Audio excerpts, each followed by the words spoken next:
बच्चे, शरीर निर्वाहन अर्थ कर्म बल करो, लेकिन कम से कम 8 घंटा बाप को याद कर सारे विश्व को शांति का दान दो, आप समान बनाने की ಸೇವಾ ಕರೋ. ತಂದೆ ಹೇಳ್ತಾರೆ, ಮಧುರ ಮಕ್ಕಳೇ, ಶರೀರ ನಿರ್ವಹಣ ಅರ್ಥ ಬಲೆ ಕರ್ಮವನ್ನು ಮಾಡಿ, ಆದರೆ ಕಡಿಮೆ ಅಂದರೆ ಕಡಿಮೆ 8 ಗಂಟೆ ತಂದೆಯನ್ನು ನೆನಪು ಮಾಡಿ ಪೂರ್ತಿ ವಿಶ್ವಕ್ಕೆ ಶಾಂತಿಯ ದಾನವನ್ನು ನೀಡಿ ತಮ್ಮ ಸಮಾನರಾಗಿ ಮಾಡಿಕೊಳ್ಳುವ ಸೇವೆಯನ್ನು ಮಾಡಿ. ಶರೀರ ನಿರ್ವಹಣಾರ್ಥ ಕರ್ಮವನ್ನು ಭಲೆ ಮಾಡಿ, ಆದರೆ ಕಡಿಮೆ ಅಂದರೆ ಕಡಿಮೆ 8 ಗಂಟೆಗಳ ಕಾಲ ತಂದೆಯನ್ನು ನೆನಪು ಮಾಡಿ ಪೂರ್ತಿ ವಿಶ್ವಕ್ಕೆ ಶಾಂತಿಯ ದಾನವನ್ನು ನೀಡಿ ತಮ್ಮ సమానరాಗಿ ಮಾಡಿಕೊಳ್ಳುవ సేవను ಮಾಡಿ. బాబా చెప్తున్నారు, శరీర నిర్వహణ అర్థము కర్మాన్ని మీరు చేయాల్సిందే. కర్మము చేసుకున్న తక్కువలో తక్కువ 8 గంటలైనా తండ్రిని స్మృతి చేసి పూర్తి విశ్వానికి శాంతి యొక్క దానమును ఇవ్వండి అంటున్నారు. అందరినీ కూడా తమ సమానము చేసుకునేటటువంటి సేవని చేయండి. प्रश्न, सूर्यवंशी घराने में ऊंच पद पाने का पुरुषार्थ क्या? ಸೂರ್ಯವಂಶದಲ್ಲಿ ಉನ್ನತ ಪದವಿಯನ್ನು ಪಡಿಬೇಕಾ ಬಿಂದುವಕ್ಕ? ಬಾಬಾ ಕೇಳ್ತಾರೆ ಪ್ರಶ್ನೆ, ಸೂರ್ಯವಂಶಿ ಮನೆತನದಲ್ಲಿ ಉನ್ನತ ಪದವಿಯನ್ನು ಪಡೆದುಕೊಳ್ಳುವ ಪುರುಷಾರ್ಥ ಏನು? ಮತ್ತೆ ನೀವು ಮಾಡಿದ್ರೆ ಸಾಕ? ನೀವು ರಾಜ ಆಗಿದ್ರೆ ಸಾಕ? ಯಾಕೆ ಬೇರೆಯವ್ರಿಗೆ ಮಾಡಿಸ್ಬೇಕು? ನೀವು ರಾಜ ಆಗಿದ್ರೆ ನಿಮ್ಗೆ ಮಾಡಿಕೊಡೋದು ಬೇಕಲ್ಲ. ಇಲ್ಲಂತೂ ಅಮ್ಮ ಎಲ್ಲ ಮಾಡ್ಕೊಡ್ತಾರೆ. ಸಚಿವರಲ್ಲಿ ನಿಮ್ಮ ಮಮ್ಮಿನೇ ಬರಲ್ಲ. ಅಲ್ಲಿ ಇನ್ನ ಮಹಾರಾಣಿಯಾಗಿರ್ಬೇಕಲ್ವ, ಪ್ರತಿಯೊಂದಕ್ಕೂ ದಾಸಿ ಇರ್ಬೇಕಲ್ವ. ಅದಕ್ಕೋಸ್ಕರ ಇಲ್ಲೇನು ಮಾಡ್ಕೋಬೇಕು? ಪ್ರಜೆಗಳನ್ನು ತಯಾರು ಮಾಡ್ಕೊಡ್ಬೇಕು, ದಾಸಿಯರನ್ನು ತಯಾರು ಮಾಡ್ಕೊಡ್ಬೇಕು. ನಮ್ಮ ರಾಜ್ಯದಲ್ಲಿ ಬರುವಂತಹ ಎಲ್ಲರನ್ನೂ ಕೂಡ ನಾವು ತಯಾರು ಮಾಡ್ಬೇಕು. ಅದಕ್ಕೆ నావేం ಮಾಡಬೇಕು? ನಮ್ಮ ಸಮಾನ. బాబా ప్రశ్న అడుగుతున్నారు, సూర్యవంశంలో ఉన్నత పదవిని పొందేందుకు ఎటువంటి పురుషార్థం చేయాలి? उत्तर, सूर्यवंशी घराने में ऊंच पद पाना है तो बाप को याद करो और दूसरों को कराओ. जितना जितना स्वदर्शन चक्रधारी बनेंगे और बनाएंगे उतना ऊंच पद पाएंगे. और सेकेंड पॉइंट है, पुरुषार्थ कर पासवे ऑनर बनो. ऐसा कोई कर्म ना हो जो सजा खानी पड़े. सजा खाने वालों का पद भ्रष्ट हो जाता है. ತಂದೆ ಹೇಳ್ತಾರೆ, ಸೂರ್ಯವಂಶಿ ಮನೆತನದಲ್ಲಿ ಉನ್ನತ ಪದವಿಯನ್ನು ಪಡೆದುಕೊಳ್ಳಲು ತಂದೆಯನ್ನು ನೆನಪು ಮಾಡಬೇಕು ಹಾಗೂ ಮಾಡಿಸಬೇಕು. ಎಷ್ಟೆಷ್ಟು ಸ್ವದರ್ಶನ ಚಕ್ರಧಾರಿ ಆಗ್ತೀರೋ ಹಾಗೂ ಮಾಡುತ್ತೀರೋ ಅಷ್ಟು ಉನ್ನತ ಪದವಿಯನ್ನು ಪಡೆಯುತ್ತೀರಿ. ಸೆಕೆಂಡ್ ಪಾಯಿಂಟ್, ಪುರುಷಾರ್ಥ ಮಾಡಿ ಪಾಸ್ವಿತ್ ಆನರ್ ಆಗಬೇಕು, ಗೌರವಯುತವಾಗಿ ಉತ್ತೀರ್ಣರಾಗಬೇಕು ಅಂತ ಹೇಳ್ತಾರೆ. ನೀವು ಶಿಕ್ಷೆಗಳನ್ನು ಪಡೆದುಕೊಳ್ಳುವಂತಹ ಯಾವುದೇ ಕರ್ಮವನ್ನು ಮಾಡಬಾರದು. ಏಕೆಂದರೆ ಶಿಕ್ಷೆಗಳು ಪಡೆದುಕೊಂಡಿದ್ದೀರಿ ಅಂತಂದರೆ ತಮ್ಮ ಪದವಿಯೂ ಸಹ ಭ್ರಷ್ಟ ಆಗಿಬಿಡುತ್ತೆ ಅಂತ ಹೇಳ್ತಾರೆ. ಅದಕ್ಕೋಸ್ಕರ ಶಿಕ್ಷೆಯನ್ನು ಪಡೆದುಕೊಳ್ಳದೆ పాశ్వత్థానరాగ్ని ఆగి ಆಗಬೇಕು. బాబా చెప్తున్నారు, సూర్యవంశి ఇంటిలో ఉన్నత పదవిని పొందుకునేందుకు మీరు తల్లిని స్మృతి చేయాలి, మరి ఇతరుని కూడా తండ్రి స్మృతిని నేర్పించాలి. దానితో పాటు మీరు స్వదర్శన చక్రధారులుగా అవ్వాలి, ఇతరుని కూడా అలా చేయాలి అని అంటున్నారు బాబా. అప్పుడు ఉన్నత పదవి అనేది మీకు లభిస్తుంది. రెండవది ఏమిటంటే, మీరు మర్యాదపూర్వకంగా పాస్ అవ్వాలి అని అంటున్నారు. మీరు కానీ శిక్షను పొందుకునేటటువంటి కర్మలు చేస్తే మీ పదవి కూడా భ్రష్టమైపోతుంది. కావున అటువంటి కర్మలను చేయకండి అని అంటున్నారు. గీత్ ఇస్ పాప్ కీ దునియా ಹಾಡಾಗಿದೆ ಈ ಪಾಪದ ಪ್ರಪಂಚದಿಂದ. ಓಂ ಶಾಂತಿ.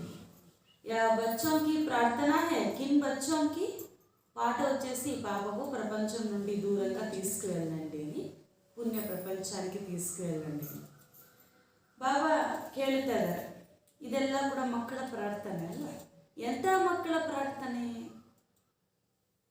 ಏನಿತ್ತು ಹಾಡು ದೂರ ಪ್ರಪಂಚ ಪಾಪದ ಪ್ರಪಂಚದಿಂದ ನಮ್ಮ ದೂರ ಪ್ರಪಂಚಕ್ಕೆ ಕರೆದುಕೊಂಡು ಅಲ್ವಾ ಬಾಬಾ ಹೇಳ್ತಾರೆ ಯಾರು ಈ ತರ ಪ್ರಾರ್ಥನೆ ಮಾಡಿದ್ರು ಅಂತ ಕೇಳ್ತಾರೆ जिन्होंने अब तक नहीं जाना है तुम बच्चे जान गए हो कि इस पाप की दुनिया से बाबा हमको पुण्य की दुनिया में ले चल रहे हैं ನೋಡಿ ಬಾಬಾ ಹೇಳ್ತಾರೆ ಈ ಹಾಡು ಯಾರು ಹಾಡ್ತಾರೆ ಅಂತಂದ್ರೆ ಯಾರಿಗೆ ಇನ್ನೂ ತಿಳಿದಿಲ್ಲವೋ ಅವ್ರು ಹಾಡ್ತಾರೆ ಆದರೆ ನಮಗೆ ತಿಳಿದಿರುತ್ತೆ ತಂದೆಯೇ ಬಂದು ನಮ್ಮ ಜೊತೆಯಲ್ಲಿ ಇದ್ದಾರೆ ಅವರೇ ಬಂದು ಪಾಪದ ಪ್ರಪಂಚದ ಪುಣ್ಯದ ಪ್ರಪಂಚದ ಕಡೆ ಕರೆದುಕೊಂಡು ಹೋಗುತ್ತಿದ್ದಾರೆ ಅಂತ ನಮಗೆ ತಿಳಿದಿದೆ ಅಂತ ಹೇಳ್ತಾರೆ ಇವಾಗ ನಾವು ಬಾಬಾ ಹತ್ರ ಬಂದು ಬಾಬಾ ನಮ್ಮನ್ನು ಪುಣ್ಯ ಪ್ರಪಂಚದ ಕಡೆ ಕರ್ಕೊಂಡು ಹೋಗ್ಬಿಡಿ ಅಂತ ನಾವು ಪ್ರಾರ್ಥನೆ ಮಾಡ್ತೀವಿ ಇಲ್ಲ ನಾವು ಪ್ರಾರ್ಥನೆ ಮಾಡೋ ಬದಲು ಏನು ಮಾಡ್ತಾ ಇದ್ದೀವಿ ಪುರುಷಾರ್ಥ ಮಾಡ್ತಾ ಇದ್ದೀವಿ ಆ ಪ್ರಪಂಚಕ್ಕೆ ಹೋಗುವುದಕ್ಕೆ ವಹಾ ಸदैव आराम ही आराम है दुख का नाम नहीं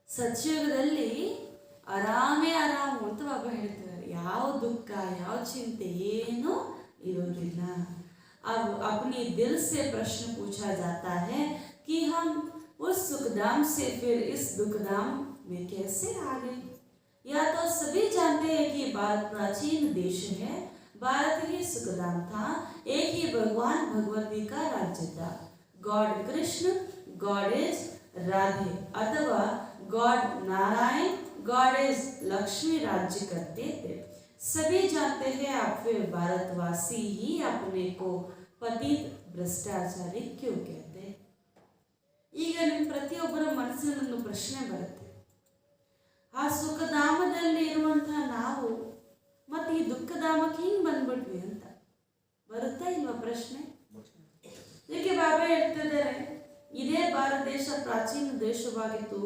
ಸುಖಧಾಮವಾಗಿತ್ತು ಇದರಲ್ಲಿ ಒಬ್ಬರೇ ಭಗವಾನ್ ಭಗವತಿ ಅವರನ್ನು ರಾಧೆ ಕೃಷ್ಣ ಅಂತ ಆದರೂ ಹೇಳ್ಬೋದು ಅಥವಾ ಅವರೇ ಲಕ್ಷ್ಮೀ ನಾರಾಯಣ ಇವರ ರಾಜ್ಯ ಇತ್ತು ಅಂತ ಬಾಬಾ ಹೇಳ್ತಿದ್ದಾರೆ ಅವಾಗ ಎಲ್ಲರೂ ಕೂಡ ಸುಖಿರಾಗಿ ಆಗಿದ್ರು ಆದರೆ ನಂತರ ಪಾತ್ರ ಮಾಡ್ತಾ ಮಾಡ್ತಾ ಜನ್ಮವನ್ನು ಪಡೆಯುತ್ತಾ ನೀವು ಮೇಲೆ ನೀನಾಗ್ಬಿಟ್ರಿ ಅಂತಹ ಶ್ರೇಷ್ಠ ಭಾರತವಾಸಿಯರು ಈಗ ಭ್ರಷ್ಟರಾಗ್ಬಿಟ್ರು ಈಗ ತಮ್ಮನ್ನು ತಾವೇ ಭ್ರಷ್ಟರು ಪದೀತರು ಅಂತ ಹೇಳ್ಕೊಡ್ತಾರೆ ಇದು ಯಾಕೆ ಅಂತ ಕೂಡ ನಿಮಗೆ ತಿಳಿದಿದೆ ಅಂತ ಬಾಬಾ ಹೇಳ್ತಾರೆ जानते भी है भारत सोने की चिड़िया थी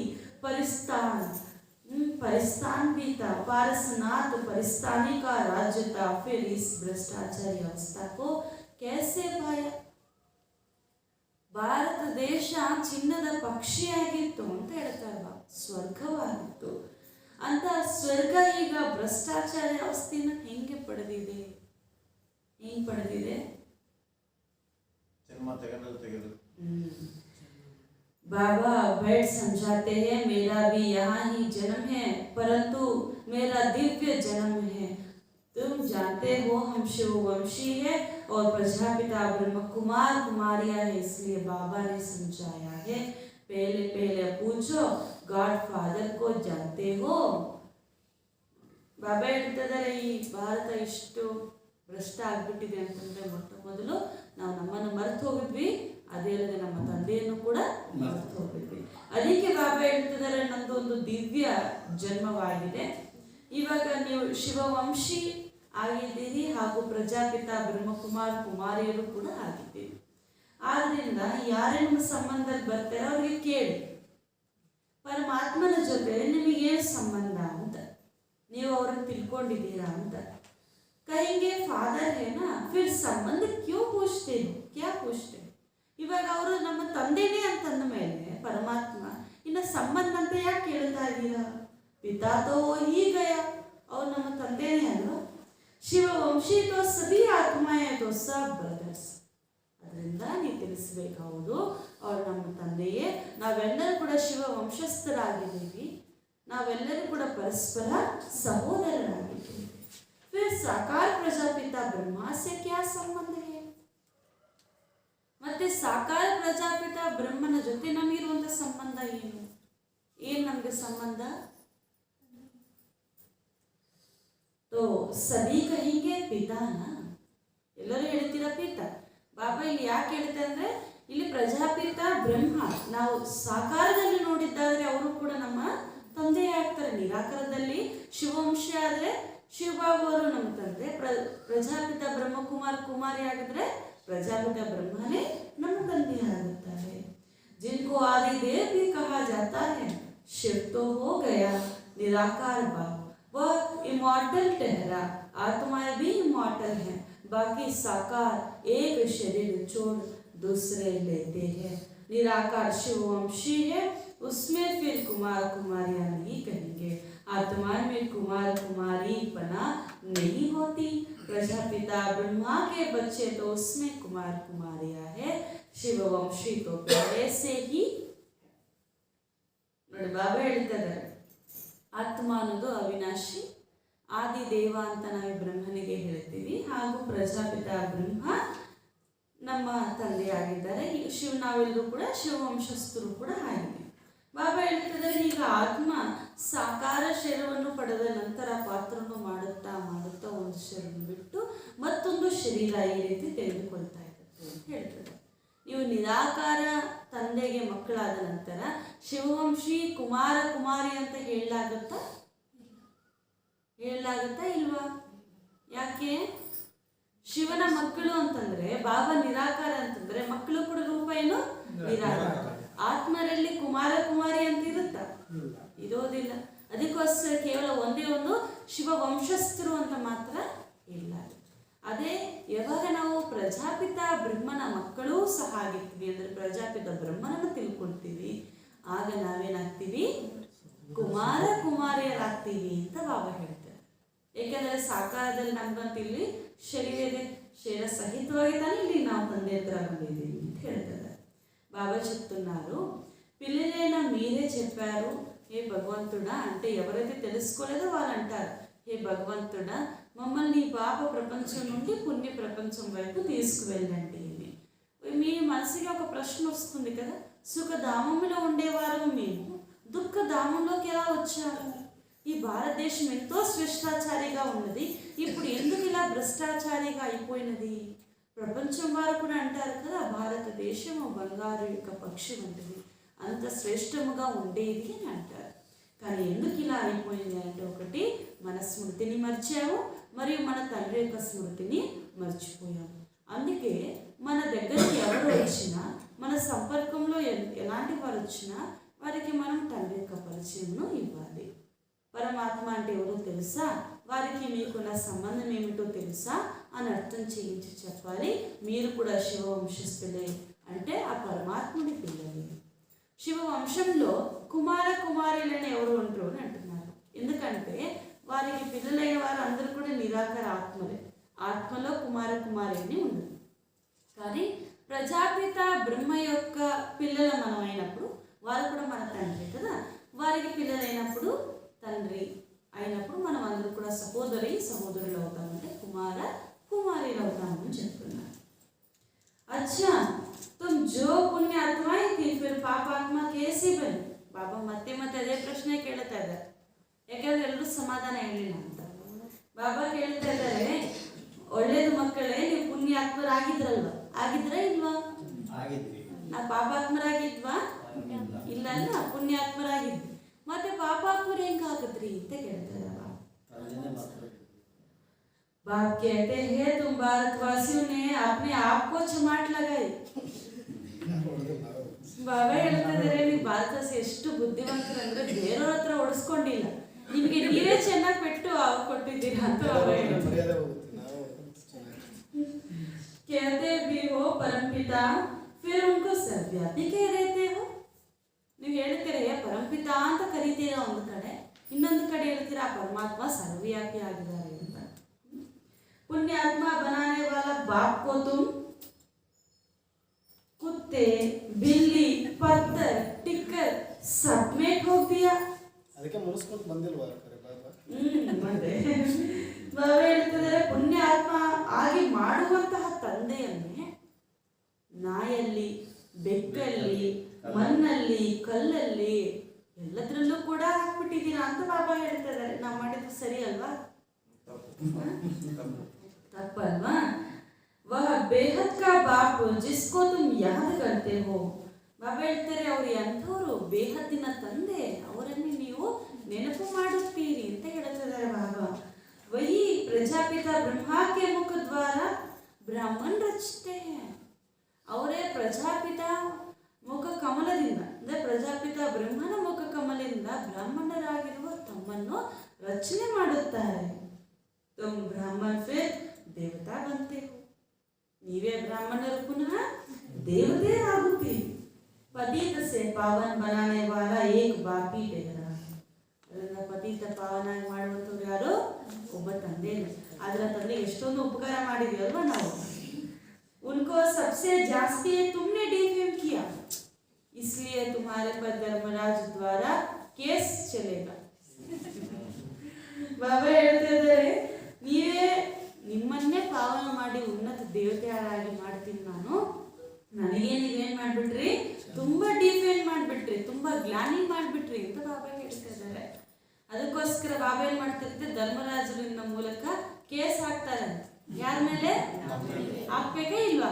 ನ್ಯಾಯ ಎಲ್ಲೋ ಬಾಬಾ ಕೇಳ್ತಾರೆ. तुम्हारा सबसे बड़ा दुश्मन है 5 विकार बुद्धि रावण. तुम्हारी है राम बुद्धि, बाकी सबकी है रावण बुद्धि. ಬಾಬಾ ಹೇಳ್ತಾರೆ, ಈಗ ಅತಿ ದೊಡ್ಡ ಶತ್ರು ನಿಮಗೆ 5 ವಿಕಾರಗಳ ರೂಪಿ ರಾವಣ, ತಮ್ಮೆಲ್ಲರದು ಕೂಡ ರಾಮ ಬುದ್ಧಿಯಾಗಿದೆ, ಉಳಿದೋದೆಲ್ಲರದು ಕೂಡ ರಾವಣ ಬುದ್ಧಿಯಾಗಿದೆ ಅಂತ ಹೇಳ್ತಿದ್ದಾರೆ ಬಾಬಾ. బాబా చెప్తున్నారు, ఇప్పుడు పుణ్యాత్మలుగా నేను మిమ్మల్ని చేస్తాను, కానీ మీరు ఇంత పతితులకి ఎలా అయిపోయారు? బాబా అంటున్నారు, భారతవాసులైన మీరు, మిమ్మల్ని ఎవరో కొట్టలేదు, మిమ్మల్ని మీరే కొట్టుకున్నారు అని అంటున్నారు. ఎందుకు అని అంటే, ఒకవైపు ఏమో చెప్పారు హే పరమాత్ముడా అని పిలిచారు, ఇంకోవైపు ఏమో ఆ పరమాత్ముని సర్వవ్యాపి అని చెప్పి నా బాబా ఎంతెంతో ప్రాణుల్లో, పక్షుల్లో, అన్ని దాంట్లో కూడా రాళ్ళు, రప్పల్లో, మట్టిలో, అన్ని దాంట్లో కూడా మనం పరమాత్మని తోసేసాము అంటున్నారు. ఇది జ్ఞాన యొక్క విషయం కదా. బాబా ఏం చెప్తున్నారంటే, నేను వచ్చి బ్రహ్మముఖం ద్వారా బ్రాహ్మణుని రచిస్తాను, బ్రాహ్మణులైన మీరే దేవతలుగా అవుతారు. ఇంత శ్రేష్టంగా చేసేవాడిని నన్నే మీరు ఎక్కువ డిఫేమ్ చేశారు అంటే గ్లాని చేశారు అని అంటున్నారు బాబా. అందుకనేసి నేను ధర్మరాజు ద్వారా మీపై కేసేస్తాను అని అంటున్నారు బాబా. राम राज्य में तुम कितने सुखी थे, रावण राज्य में तुम कितने दुखी हो. ರಾಮ ರಾಜ್ಯದಲ್ಲಿದ್ದ ಹೆಂಗಿದ್ರಿ? ಸುಖಿಯಾಗಿದ್ರಿ.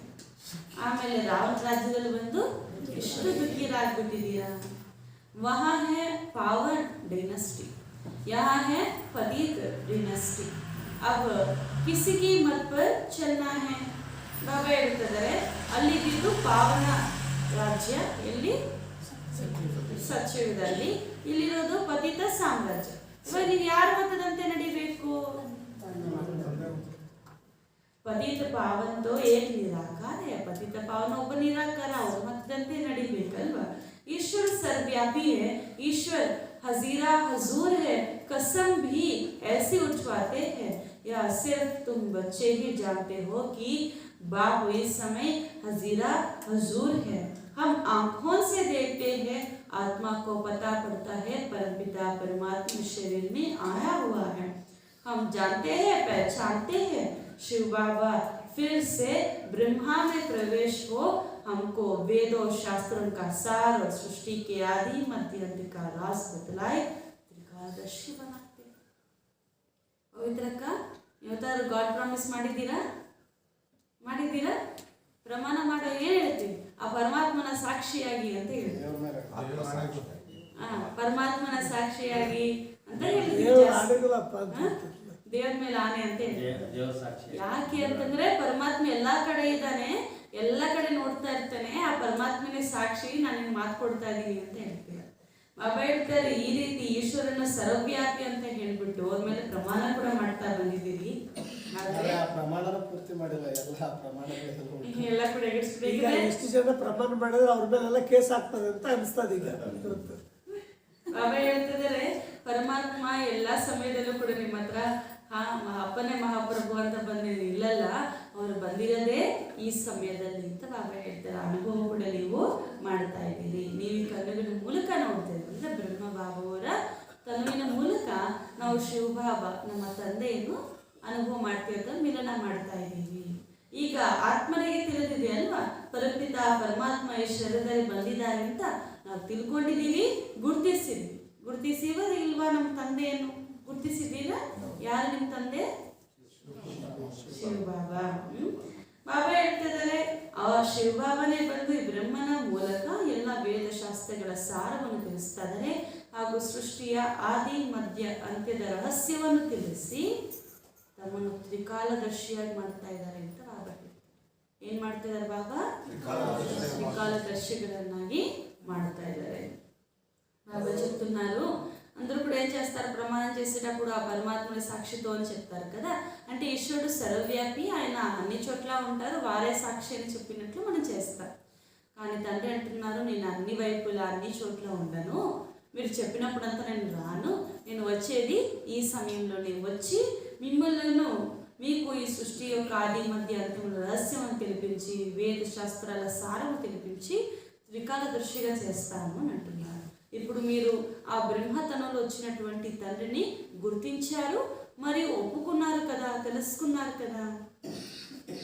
स्वदर्शन चक्रधारी को ही त्रिकालदर्शी कहा जाता है. ಯಾರು ತ್ರಿಕಾಲದರ್ಶಿ ಅಂತ ಹೇಳಲಾಗುತ್ತೆ? ವಿಷ್ಣು ಯಾರ ಕೈಯಲ್ಲಿ ಸುದರ್ಶನ ಚಕ್ರವನ್ನು ಇಟ್ಕೊಂಡಿದ್ದಂಗೆ ತೋರಿಸ್ತಾರೆ, ಅವರು ಸುದರ್ಶನ ಚಕ್ರಧಾರಿ ಅಲ್ಲ, ಸ್ವದರ್ಶನ ಚಕ್ರಧಾರಿ. ಯಾರು ಸ್ವಯಂವನ್ನು ಅರಿತುಕೊಂಡಿರ್ತಾರೋ, ಅವ್ರ ಜನ್ಮಗಳ ಕಥೆಯನ್ನು ತಿಳಿದುಕೊಂಡಿರ್ತಾರೋ ಅಂತವರೇ ಸ್ವದರ್ಶನ ಚಕ್ರಧಾರಿಗಳು ಅಂತ ಹೇಳ್ತಿದ್ದಾರೆ ಬಾಬಾ. ವಿಷ್ಣುಕೋ ಯಾ ಚಕ್ರ ದೇತೆ, ಬಾಬಾನೇ ಹೇಳ್ತಾರೆ, ವಿಷ್ಣುವಿಗೆ ಈ ಚಕ್ರವನ್ನು ತೋರಿಸ್ತಾರೆ, ಇನ್ನು ಕೃಷ್ಣನಿಗೂ ತೋರಿಸ್ತಾರೆ ಅಲ್ವಾ. ಆದರೆ ಇಬ್ಬರು ಸ್ವದರ್ಶನ ಚಕ್ರಧಾರಿಗಳಲ್ಲ, ಹೌದಾ ಇಲ್ವಾ? ಯಾಕೆ ಯಾಕೆ ಬಿಲ್ಲೋಕ ಹೇಳ್ತಾರೆ, ಯಾಕೆ ಅಂತ? ಯಾಕೆ ಕೃಷ್ಣ ಅಥವಾ ವಿಷ್ಣು ಸ್ವದರ್ಶನ ಚಕ್ರಧಾರಿ ಅಲ್ಲ? ಯಾಕೆ ಅಂತಂದ್ರೆ ಅವ್ರಿಗೆ ನಾವು ಆಗಿದ್ದೀವಿ, ಮತ್ತೆ ನಾವು ಪೂಜಾರಿಗಳಾಗ್ಬಿಡ್ತೀವಿ, ಮತ್ತೆ ಇಷ್ಟು ಪತಿತ ಆಗ್ತೀವಿ, ಮತ್ತೆ ಬಾಬಾ ಅವ್ರು ಬಂದು ಜ್ಞಾನ ಕೊಡ್ತಾರಂತ ಗೊತ್ತಿಲ್ಲ. ನಿಮಗೆ ಗೊತ್ತಿದೆ ಅಲ್ವಾ, ನಾವೇ ದೇವತೆ ಆಗ್ತೀವಿ, ನಾವೇ ಇಷ್ಟೆಲ್ಲ ಪೂಜೆಯನ್ನು ಪಡೆಯುವಂತಹ ಪೂಜ್ಯನೀಯ ಆತ್ಮರಾಗ್ತೀವಿ ಅಂತ, ಅದಕ್ಕೋಸ್ಕರ ನೀವು ತ್ರಿಕಾಲದರ್ಶಿಗಳಾಗ್ತೀವಿ. तो ब्राह्मण ही फिर 100 देवता बनते हो, देवताओं की आत्मा और शरीर दोनों पवित्र है. तुम्हारा शरीर तो विकार से बना हुआ है ना, बल तुम्हारी आत्मा अंत में पवित्र हो जाती, परंतु शरीर तो पतित है ना, इसलिए तुमको स्वदर्शन चक्र नहीं दे सकते.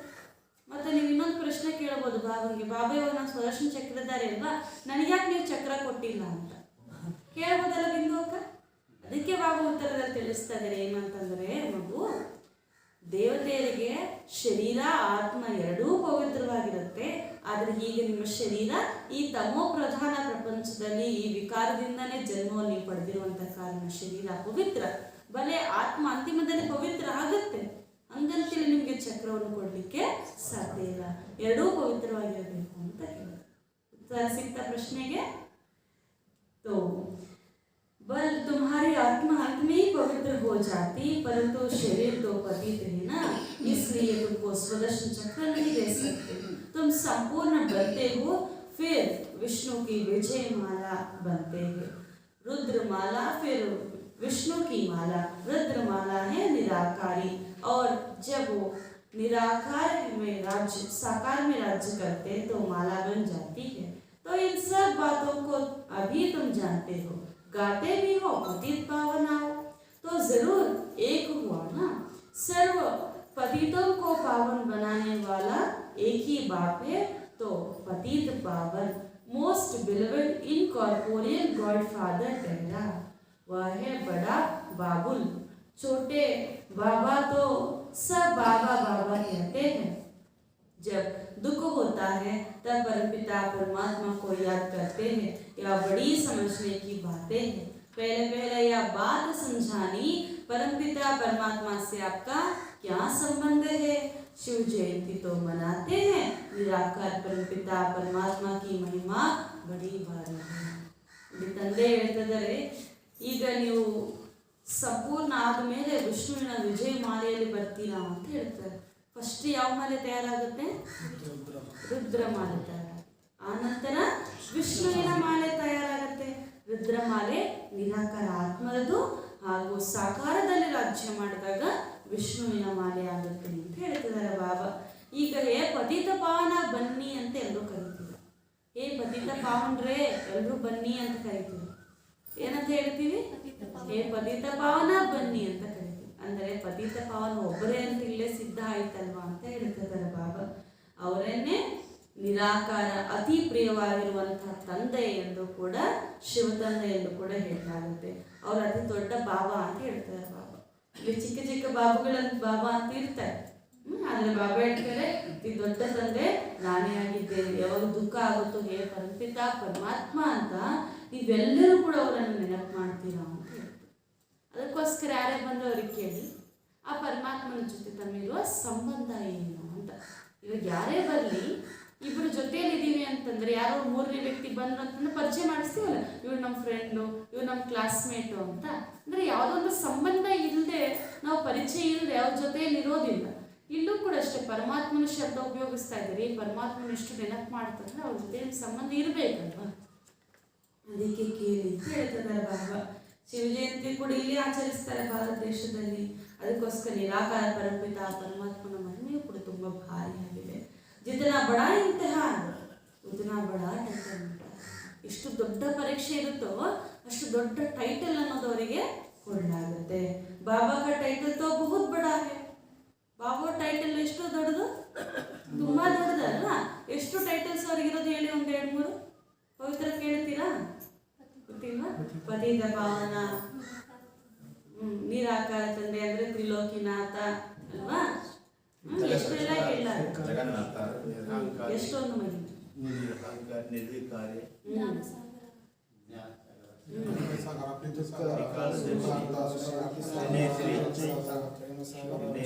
ಈ ಲೈನಿನ ಎಂಡ್ ಆಗಲ್ಲ, ಅಷ್ಟೊಂದು ಮಹಿಮೆ ಪರಮಾತ್ಮನಿದೆ. ಆಂಧ್ರದಲ್ಲಿ ಒಬ್ರು ಅನ್ನೋರಿದ್ರು, ಅವರು ಪೂರ್ತಿ ಪರಮಾತ್ಮನ ಪರಿಚಯ ಅಂದ್ರೆ ಒಂದು ಅರ್ಧ ಗಂಟೆ ನಾನ್ ಸ್ಟಾಪ್, ಒಂದು ಉಸಿರು ಕೂಡ ತಗೊಳಲ್ಲ, ಅಷ್ಟು ಕಂಟಿನ್ಯೂಸ್ ಆಗಿ ಹೇಳ್ತಾರೆ. ಅಷ್ಟೊಂದು ಮಹಿಮೆ. ಅಂದ್ರೆ ನಾವು ಹೇಳೋದು ಇಷ್ಟೇ ಮಹಿಮೆ, ಅದರ ಪರಮಾತ್ಮ ಇನ್ನೂ ಕೂಡ ಭಾರಿ ಮಹಿಮೆ. ಬಾಬಾ ಹೇಳ್ತಾರೆ ದೇವತಾओं की महिमा तो कॉमन है, सर्वगुण संपन्न 16 कला संपूर्ण, बड़ी हिंसा है काम कटारी चलाए, एक दो को आदि मध्य अंत दुख देते हैं, या बड़ी भारी हिंसा है, अभी तुमको डबल अहिंसक बनना है. ಬಾಬಾ ಹೇಳ್ತಾರೆ ಪರಮಾತ್ಮ ಟೈಟಲ್ ತುಂಬಾ ದೊಡ್ಡದು. ಅಷ್ಟು ಟೈಟಲ್ ದೇವತೆಯರಿಗಂತಿಲ್ಲ. ಆದರೆ ದೇವತೆಯರನ್ನು ಕೂಡ 14 ಕಲಾ ಸಂಪೂರ್ಣರು, ಸರ್ವಗುಣ ಸಂಪನ್ನರು, ಮರ್ಯಾದಾ ಪುರುಷೋತ್ತಮರು ಇತ್ಯಾದಿ ಅವರು ಕೂಡ ಮಹಿಮೆಯನ್ನು ಮಾಡಿದ್ದಾರೆ. ಆದರೆ ಈಗ ಆ ಯಾವುದೇ ಕಲೆ ಕೂಡ ನಮ್ಮಲ್ಲಿ ಇಲ್ಲ. ಈಗ ಅತಿ ದೊಡ್ಡ ಹಿಂಸೆ ಅಂದ್ರೆ ಕಾಮ ಖಡ್ಗವನ್ನು ಉಪಯೋಗಿಸೋದು, ಒಬ್ಬರಿಬ್ಬರಿಗೆ ಇದರಲ್ಲಿ ಆದಿ ಮಧ್ಯ ಅಂತ ದುಃಖವನ್ನೇ ಕೊಡ್ತೀರಿ ಅಂತ ಬಾಬಾ ಹೇಳ್ತಾ ಇದ್ದಾರೆ. ಇದೇ ಅತಿ ದೊಡ್ಡವಾಗಿರುವಂತ ಭಾರಿ ಹಿಂಸೆ. ಅದು ನೀವು ಈಗ ಡಬಲ್ అహింసకరాಗ್ಬಿಟ್ಟಿದ್ದೀರಿ ಅಂತ ಹೇಳ್ತಾರೆ. బాబా చెప్తున్నారు ఈశ్వరుణ్ణి సర్వవ్యాపి అని చెప్తారు, కానీ ఈశ్వరుడు సర్వవ్యాపి కాదు. ఇప్పుడు అదే తండ్రి వచ్చేసి మనకు శాస్త్రాల సారాన్ని, సృష్టి ఆది మధ్య అంతిమ రహస్యాన్ని తెప్పించి త్రికాలదర్శిగా చేస్తున్నారు. స్వదర్శన చక్రధారుల్ని త్రికాలదర్శి అని చెప్పబడుతుంది అంటున్నారు బాబా. మరలా ఈ చక్రమును బయట ఏం చేస్తారంటే విష్ణు చేతిలోకి ఇస్తారు, లేదా కృష్ణుడికి కూడా ఇస్తారు. కానీ బాబా చెప్తున్నారు మీకెందుకు ఇవ్వరు అని అంటే, విష్ణు త్రికాలదర్శి కాదు, నిజంగా వాళ్ళకి 3 కాలాల యొక్క జ్ఞానం లేదు. కానీ మీకున్నా మీకు ఎందుకు ఇవ్వలేదు అని అంటే, వారికి తనువు మరియు ఆత్మ రెండు పావనంగా ఉండాలి. స్వదర్శన అంటే చక్రాన్ని ధరించాలి. ఇప్పుడు మీరున్నది పతిత ప్రపంచంలో, మీ జన్మ కూడా ఎలా అయింది? పతితంగానే అయింది. కావున మీ శరీరం ఎప్పటికీ పావనంగా కాదు, ఆత్మ అయితే అంతిమంలోకి పావనంగా అయిపోతుంది. అందువల్లనే మీకు ఈ చక్రమును ఇవ్వలేదు అని అంటున్నారు బాబా. ఇక్కడ రుద్రమాల మొదట తయారవుతుంది, నిరాకార ఆత్మలది. దాని తర్వాత దేవతల యొక్క మాల సాకారంలో విష్ణు యొక్క మాలగా చెప్పబడుతుంది అని అంటున్నారు. ఇక్కడ పతిత పావనుడా రండి అని మీరు తండ్రిని పిలిచారు. పతిత పావనుడు ఒకరే, వారే వచ్చి మిమ్మల్ని పావనంగా చేస్తారు. మీరే వారిని దుఃఖం యొక్క సమయంలో స్మృతి చేశారు అని అంటున్నారు. కావున ఇప్పుడు మనం ఆ తండ్రిని తెలుసుకున్నాం, ఇతన్ని కూడా తండ్రి యొక్క పరిచయం ఇవ్వాలి, ఆ తండ్రితో మీకు ఏ సంబంధము అనేసి ఇచ్చేది. నిరాకార తండ్రి యొక్క మహిమ అనేది చాలా పెద్దదిగా ఉన్నది, మరియు దేవతల యొక్క మహిమ కూడా చాలా భిన్నమైనది, కానీ పరమాత్ముడి అంత మహిమ అయితే వారికి ఉండదు అని అంటున్నారు. 16 కళ సంపూర్ణులు, సర్వగుణ సంపన్నులు, మర్యాద పురుషోత్తములని ఇలా వారికి మహిమ అనేది చేయబడుతుంది అంటున్నారు. దేవతలు డబల్ హింసకులు, మనం కూడా ఇప్పుడు అలాగే అవుతున్నాము అంటున్నారు. కామ ఖడ్గం ఉపయోగించడమే పెద్ద దుఃఖం ఇవ్వటము అని అంటున్నారు. ఇదే పెద్ద హింస. भगवान वाच, हे बच्चे तुम आत्मा ही हो, हम परमात्मा हैं। तुम 63 जन्म विषय सागर में रहे हो, अब हम तुमको क्षीर सागर में ले जाते हैं। बाकी पिछाड़ी के थोड़े समय तुम पवित्रता की प्रतिज्ञा करो। यह तो अच्छी मत है ना, कहते भी है हमको पावन बनाओ। पावन आत्माएं मुक्ति में रहती है, सचयुग में जीवन मुक्त। बात कहते हैं अगर सूर्यवंशी बनना है तो पूरा पुरुषार्थ करो, मुझे याद करो और औरों को भी याद कराओ। जितना जितना सुदर्शन चक्रधारी बनेंगे और बनाएंगे उतना ऊंच पर पाएंगे। अभी देखो यह प्रेम बच्ची देहरादून में रहती है। इतने सब देहरादून निवासी सुदर्शन चक्रधारी तो नहीं थे, या कैसे बने? प्रेम बच्ची ने आप समान बनाए। ऐसे आप समान बनाते बनाते दैवी झाड़ की वृद्धि होती है। अंधों को सज्जा बनाने का पुरुषार्थ करना है। 8 घंटा तो तुमको छूट है, शरीर निर्वाणार्थ धंधा आदि करना है। जहाँ भी जाओ कोशिश करके मुझे याद करो। जितना तुम बाबा को याद करते हो गोया तुम शांति का दान सारी सृष्टि को देते। ತಂದೆ ಹೇಳ್ತಿದ್ದಾರೆ, ಹೇ ಆತ್ಮರೇ, ಹೇ ಮಕ್ಕಳೇ, ನೀವು ಆತ್ಮರಾಗಿದ್ದೀರಿ, ನಾನು ಪರಮಾತ್ಮನಾಗಿದ್ದೇನೆ. 63 ಜನ್ಮ ಈ ವಿಷಯ ಸಾಗರದಲ್ಲೇ ತಾಗಿದ್ರಿ ಅಂತ ಹೇಳ್ತಿದ್ದಾರೆ ಬಾಬಾ. ಈಗ ನಾನು ನಿಮ್ಮನ್ನು ಕ್ಷೀರ ಸಾಗರಕ್ಕೆ ಕರೆದುಕೊಂಡು ಹೋಗ್ತೇನೆ. ಬಾಕಿ ಸ್ವಲ್ಪ ಸಮಯ ಮಾತ್ರ ಉಳಿದಿದೆ. ಈಗಾದರೂ ನೀವು ಪವಿತ್ರರಾಗಿರುವಂಥ ಪ್ರತಿಜ್ಞೆಯನ್ನು ಮಾಡಿ, ಒಳ್ಳೆ ಮತನೇ ಅಲ್ವಾ ಇದು ಅಂತ ಕೇಳ್ತಿದ್ದಾರೆ ಬಾಬಾ. ಇಲ್ಲಿವರೆಗೂ ನೀವು ಪಾವನರಾಗಿ ಮಾಡಿ ಅಂತ ಕರೀತಾ ಇದ್ದೀರಿ, ಈಗ ಪಾವನರಾಗಿ ಆಗುವ ಮಾರ್ಗವನ್ನೇ ತಂದೆ ಬಂದು ತಿಳಿಸ್ಕೊಡ್ತಾರೆ. ಪಾವನರಾಗಿರುವ ಆತ್ಮರು ಮುಕ್ತಿಯಲ್ಲಿ ಹೋಗುತ್ತಾರೆ, ಹಾಗೂ ನಾವೆಲ್ಲರೂ ಕೂಡ ಜೀವನ್ಮುಕ್ತಿಗೆ ಹೋಗ್ತೀವಿ ಅಂತ ಬಾಬಾ ಹೇಳ್ತಾರೆ. ಸತ್ಯದಲ್ಲಿರುವಂಥವ್ರು ಯಾರು? ಜೀವನ್ಮುಕ್ತರು. ಒಂದು ವೇಳೆ ನೀವು ಸೂರ್ಯವಂಶಿಗಳಾಗಬೇಕು ಅಂತಂದ್ರೆ ಏನು ಮಾಡಬೇಕು? ಪೂರ್ತಿ ಪುರುಷಾರ್ಥ ಮಾಡಬೇಕು ಅಂತ ಬಾಬಾ ಹೇಳ್ತಾರೆ. ಬಾಕಿ ಜನಗಳ ಥರ ನಾವು ಕೇವಲ ಸ್ವಲ್ಪ ಪಾವನ ಆಗಿದ್ರೆ ಆಗುವುದಿಲ್ಲ. ಉನ್ನತ ಪದವಿಯನ್ನು ಪಡ್ಕೋಬೇಕಂದ್ರೆ ನಾವು ನೆನಪು ಮಾಡಬೇಕು, ಇತರರಿಗೆ ನೆನಪು ಮಾಡಿಸ್ಬೇಕು. ನಾವು ಸುದರ್ಶನ ಚಕ್ರಧಾರಿಗಳಾಗಬೇಕು, ಇದರನ್ನು ಕೂಡ ಮಾಡಿಸಬೇಕು ಅಂತ ಬಾಬಾ ಹೇಳ್ತಾರೆ. ಅದಕ್ಕೆ ಇಲ್ಲಿ ಪ್ರೇಮ ಮಗು ನೋಡಿ ಡೆಹರಾಡೂನ್ನಲ್ಲಿ ಇರ್ತಾರೆ, ಎಷ್ಟು ಒಳ್ಳೆಯದಾಗಿ ಸೇವೆ ಮಾಡಿದ್ದಾರೆ. ಅವರು ಡೆಹರಾಡೂನ್ಗೆ ಹೋಗಿದ್ದಾಗ ಯಾರು ಕೂಡ ಸುದರ್ಶನ ಚಕ್ರಧಾರಿಗಳಾಗಿಲ್ಲ ಅಂತ ಹೇಳ್ತಿದ್ದಾರೆ. ಆದರೆ ಇವಾಗ ನೋಡಿ ಎಷ್ಟು ಜನ ಅಲ್ಲಿ ಪರಿಚಯ ತಿಳ್ಕೊಂಡಿದ್ದಾರೆ. ಹಿಂಗೆ ಅವರೆಲ್ಲರನ್ನೂ ಕೂಡ ತಮ್ಮ ಸಮಾನವಾಗಿ ಮಾಡ್ಕೊಂಡು, ಅದಕ್ಕೋಸ್ಕರ ನೀವು ಅಂತಹ ಪುರುಷಾರ್ಥವನ್ನು ಮಾಡಬೇಕು ಅಂತ ಹೇಳ್ತಿದ್ದಾರೆ. అందరికి ಊರುಗೋಲಾಗಬೇಕು, అందరికి ಕಣ್ಣಾಗಿ ನೀವೆಲ್ಲರೂ ಕೂಡ ಈ ಮಾರ್ಗವನ್ನು ತಿಳಿಸಲೇಬೇಕು ಅಂತ ಹೇಳ್ತಾರೆ. ಬಾಬಾ ಹೇಳ್ತಾರೆ ಪುರುಷಾರ್ಥ ಮಾಡಲಿಕ್ಕೆ ಬಾಬಾ ಒಂದು ಟೈಮ್ ಟೇಬಲ್ ಕೊಡ್ತಾರೆ. 8 ಗಂಟೆ ನಿಮಗೆ ಫ್ರೀ ಬಿಟ್ಬಿಡ್ತೀನಿ ಅಂತ ಹೇಳ್ತಾರೆ. ಶರೀರ ನಿರ್ವಾಣಾರ್ಥ ಕರ್ಮವನ್ನು ಮಾಡಬೇಕಲ್ಲ, ಅದಕ್ಕೋಸ್ಕರ ಈ ಉಳಿದಿದ್ದು 8 ಗಂಟೆ. ಆಮೇಲೆ ಅದರಲ್ಲೂ ಕೂಡ ಎಷ್ಟು ಆದರೆ ಅಷ್ಟು ನನ್ನನ್ನು ನೆನಪು ಮಾಡಿ. ತಂದೆಯ ನೀವು ಎಷ್ಟು ನೆನಪು ಮಾಡ್ತಾ ಹೋಗ್ತೀರಾ ಅಷ್ಟು ನೀವೇನೋ ಪರಿಶ್ರಮ ಪಡುವಂಥ ಅವಶ್ಯಕತೆ ಇಲ್ಲ. ಆ ನೆನಪಿನಲ್ಲೇ ವಿಶ್ವಕ್ಕೆ ನೀವು ಶಾಂತಿಯ ದಾನವನ್ನು ಕೊಡ್ತೀರಾ ಅಂತ ಬಾಬಾ ಹೇಳ್ತಾರೆ. ಯೋಗ ಸೇ ಶಾಂತಿ ಕಾ ದಾನ್ ದೇನಾ ಕೊಯ್ ಡಿಫಿಕಲ್ಟ್ ನೀ. ನೀವು ಯೋಗದಲ್ಲಿದ್ದು ಶಾಂತಿಯ ದಾನವನ್ನು ಮಾಡೋದು ಪರಿಶ್ರಮನ? ಇಲ್ಲೇನಾದರೂ ಯುದ್ಧ ಮಾಡಬೇಕು? ಇಲ್ಲ ಎಲ್ಲರನ್ನೂ ಕೂಡ ನಿಲ್ಲಿಸಿ ಕೂರಿಸಿ ಸೈಲೆನ್ಸ್ ಅಂತ ಹೇಳ್ಬೇಕಾ? ಇಲ್ಲ ಅಲ್ವಾ? ಎಷ್ಟು ಸಹಜವಾಗಿ ಸರಳವಾಗಿ ನಿಮ್ಮಿಂದ ಆ ಶಾಂತಿಯ ವೈಬ್ರೇಷನ್ಸ್ ಒಂದು ಹೋಗುತ್ತದೆ. हाँ कभी कभी योग में बिठाया भी जाता है क्योंकि संगठन का बल इकट्ठा हो जाता है. ಹಂಗಂತೇಳಿ ನಾವೆಲ್ಲರೂ ಕರ್ಮ ಮಾಡ್ಕೊಂಡು ಹೋಗಿ ಯೋಗ ಮಾಡ್ತೀವಿ ಬಿಡಿ, ನಾವೆಲ್ಲರನ್ನೂ ಪರಿವರ್ತನೆ ಮಾಡಬೇಕು ಅಂತ ಹೇಳೋದಲ್ಲ. ಬಾಬಾ ಹೇಳ್ತಾ ಇದ್ದಾರೆ ಸಂಘಟನೆ ಇದ್ದಾಗ ಸಂಘಟನೆಯಲ್ಲಿ ಇರಬೇಕು. ಏಕೆಂದರೆ ಸಂಘಟನೆಯ ಬಲ ಏನಿದೆ ಅದು ತುಂಬ ಶಕ್ತಿಶಾಲಿಯಾಗಿರುತ್ತೆ. ಇತರನ್ನು ಕೂಡ ಸಂಘಟನೆಗೆ ಬಂದು ಕೂರಿಸಬೇಕು, ಹೊಸೊಬ್ಬರನ್ನು ಕೂಡ ಶಾಂತಿ ಅನುಭವ ಮಾಡಿಸಬೇಕು. ಅದರ ಜೊತೆಯಲ್ಲಿ ಕರ್ಮ ಮಾಡುವಾಗಲೂ ಕೂಡ ನೀವು ತಂದೆಯ ನೆನಪನ್ನು ಮಾಡಬೇಕು. बाबा ने समझाया है, शिव बाबा को याद कर उनको कहो बाबा यह हमारे कुल वाले हैं, इन्हों की बुद्धि का ताला खोलो, यह भी याद करने की युक्ति है। अपनी प्रैक्टिस तो यह रखनी है, चलते फिरते शिव बाबा की याद रहे। बाबा इन पर दुआ करो, दुआ करने वाला रहम दिल तो एक ही बाप है। हे भगवान इस पर रहम करो, भगवान को ही कहेंगे ना, वही मर्सीफुल, नॉलेजफुल, ब्लिसफुल है। पवित्रता में भी फुल, प्यार में भी ಫುಲ್. ಬಾಬಾ ಹೇಳ್ತಿದ್ದಾರೆ, ನೀವು ಯೋಗ ಅಂತಂದ್ರೇನೆ ಕುತ್ಕೊಂಡು ಆತ್ಮ ಆಗಿ ಪರಮಾತ್ಮ ಹತ್ರ ಹೋಗಿ ಶಕ್ತಿಯನ್ನು ತೆಗೆದುಕೊಡ್ಬೇಕು, ನಿರಾಕಾರ ಸ್ಥಿತಿಯಲ್ಲಿ ಇರಬೇಕು, ಬೀಜರೂಪ ಸ್ಥಿತಿಯಲ್ಲಿ ಇರಬೇಕು ಅಂತಾನೆ ಅಲ್ಲ, ಇದು ಅತಿ ಶ್ರೇಷ್ಠ ಸ್ಥಿತಿ. ಆದರೆ ಬಾಬಾ ಹೇಳ್ತಾರೆ, ನೀವು ಬಾಬಾವ್ರ ಜೊತೆ ವಾರ್ತಾಲಾಪ ಮಾಡೋದು ಕೂಡ ಯೋಗವೇ ಆಗಿದೆ ಅಂತ ಹೇಳ್ತಿದ್ದಾರೆ ಬಾಬಾ. ನಾವು ಎಷ್ಟೊಂದು ಸತಿ ಹಿಂಗಾಗುತ್ತೆ ಅಂತಂದ್ರೆ, ಯಾರಾದ್ರೂ ನಮಗೆ ಹತ್ತಿರದ ಸ್ನೇಹಿತರು ಯಾರಾದ್ರೂ ಸಿಕ್ಬಿಟ್ರೆ ಮಾತಾಡ್ತಾ ಎಲ್ಲವನ್ನೂ ಕೂಡ ಮರ್ತೋಗ್ತೀವಿ. ಆ ರೀತಿ ಬಾಬಾವ್ರ ಜೊತೆ ನಮಗೆ ಸಂಬಂಧ ಇರಬೇಕು ಅಂತ ಹೇಳ್ತಿದ್ದಾರೆ. ಅದಕ್ಕೆ ಬಾಬಾವ್ರ ಜೊತೆ ಮಾತಾಡ್ತಾ ಇರಬೇಕು, ಬಾಬಾ ಇವರು ನಮ್ಮ ಕುಲದವರಾಗಿದ್ದಾರೆ, ಇವ್ರ ಬುದ್ಧಿಯ ಬೀಗ ತೆಗೀರಿ, ಈ ರೀತಿ ಕೂಡ ಒಂದು ನೆನಪು ಮಾಡುವಂಥ ಯುಕ್ತಿ. ಇದನ್ನು ಕೂಡ ಪ್ರಾಕ್ಟೀಸಲ್ಲಿ ತಂದು ನಡೆಯುತ್ತಾ ಓಡಾಡುತ್ತಾ ತಂದೆ ನೆನಪು ಮಾಡಿ, ಬಾಬಾ ಇವ್ರ ಮೇಲೆ ದಯ ತೋರಿಸಿ, ಬಾಬಾ ನೀವು ದಯಾ ಸಾಗರ ಆಗಿದ್ದೀರಲ್ವ, ನೀವೇ ದಯಾ ನಿಧಿ ಅಲ್ವಾ, ಹೇ ಭಗವಂತ ಇವ್ರ ಮೇಲೆ ದಯೆ ತೋರಿಸಿ, ನೀವೇ ದಯಾ ಸಾಗರ, ಜ್ಞಾನ ಸಾಗರ, ಆನಂದ ಸಾಗರ, ಪವಿತ್ರದಲ್ಲೂ ಸಾಗರ, ಪ್ರೀತಿಯಲ್ಲೂ ಕೂಡ ಸಾಗರ, ಎಲ್ಲದರಲ್ಲೂ ಫುಲ್ ಫುಲ್ ಫುಲ್. ಅದರದ್ದು ಕಡಿಮೆನಾ? ಯಾವುದು ಕಡಿಮೆ ಇಲ್ಲ ಅಂತ ಬಾಬಾ ಹೇಳ್ತಾರೆ. ಆ ರೀತಿ ನೀವು ತಂದೆ ಜೊತೆ ವಾರ್ತಾಲಾಪ ಮಾಡ್ತಾರೆ. तो ब्राह्मण कुल घोषणों का भी आपस में कितना प्यार होना चाहिए. ಇವಾಗ ನಮ್ಮ ತಂದೆ ಪ್ರೀತಿಯಲ್ಲಿ ಫುಲ್ ಅಂದ್ರೆ ನಾವು ಕೂಡ ಹೆಂಗಾಗಿರ್ಬೇಕು, ಪ್ರೀತಿಯಲ್ಲಿ ಫುಲ್ ಆಗಿರ್ಬೇಕು ಅಂತ ಬಾಬಾ ಹೇಳ್ತಿದ್ದಾರೆ.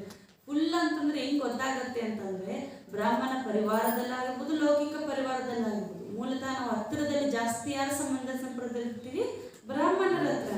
ಅದಕ್ಕೋಸ್ಕರ ಬಾಬಾ ಹೇಳ್ತಾರೆ, ಬ್ರಾಹ್ಮಣರ ಸಂಬಂಧ ಸಂಪರ್ಕದಲ್ಲಿ ಬಂದಾಗ ನೀವು ಹೆಂಗಿರ್ಬೇಕು, ಪ್ರೀತಿಯಿಂದ ಇರಬೇಕು ಅಂತ ಬಾಬಾ ಹೇಳ್ತಿದ್ದಾರೆ. ಎಷ್ಟು ಪ್ರೀತಿ ಇರಬೇಕು ಪರಸ್ಪರ. ಕಿಸಿ ಕೋ ಭಿ ದುಃಖ नहीं देना, ಯಾರಿಗೂ ದುಃಖವನ್ನು ಕೊಡಬಾರದು. ನೆಕ್ಸ್ಟ್ ಹೇಳೋ ಉದಾಹರಣೆ ಕೇಳಿಸ್ಕೊಂಡ್ರೆ ನಮಗೆ ಅನಿಸುತ್ತೆ ನೋಡಿ, ಪರಿವರ್ತನೆ ಆಗಬೇಕು ಅಂತ. वहाँ जानवर आदि भी किसी को दुख नहीं देता. तुम बच्चे घर में रहते भाई भाई आपस में लड़ पड़ते हो थोड़ी बात में, वहाँ तो जानवर आदि भी नहीं लड़ते, तुमको भी सीखना है. ಬಾಬಾ ಹೇಳ್ತಿದ್ದಾರೆ, ಅಲ್ಲಿ ಪ್ರಾಣಿಗಳು ಕೂಡ ಪರಸ್ಪರ ಹೊಡೆದಾಡ್ಕೊಳ್ಳೋದಿಲ್ಲ ಅಂತ ಬಾಬಾ ಹೇಳ್ತಾರೆ.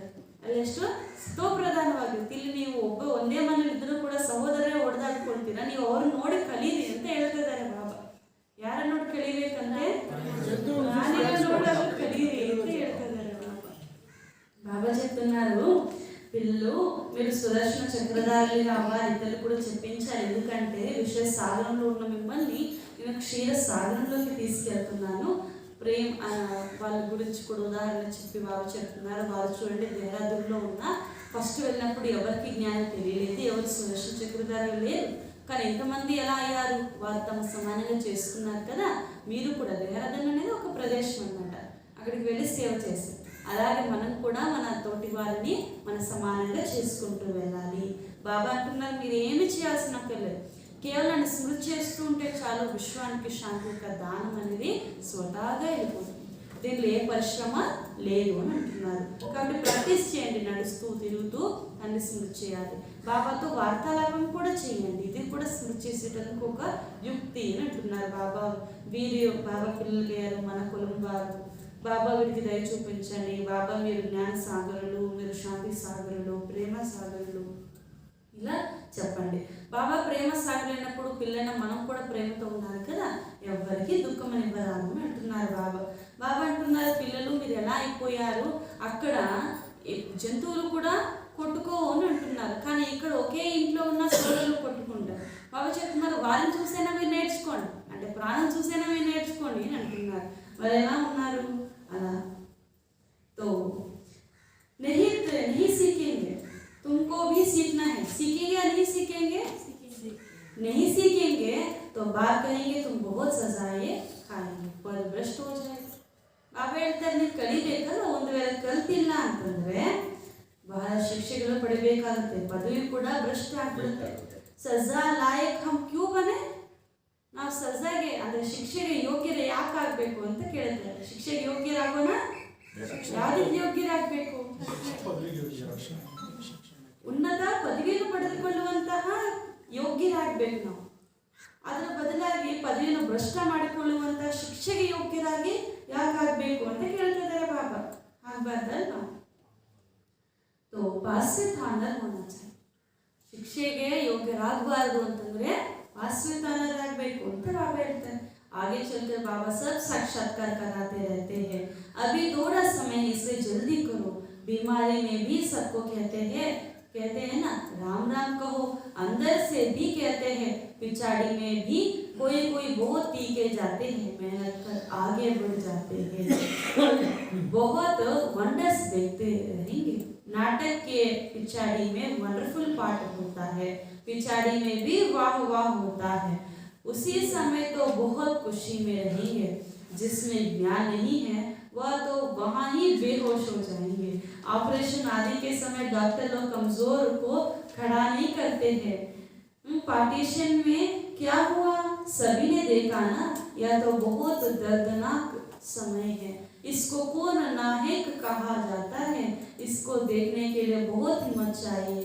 तुम्हारी में 84 जन्मों की कहानी है। हम सो देवी देवता राज्य करते हैं, फिर माया के वशों मार्ग में गए, फिर अब देवता बनते।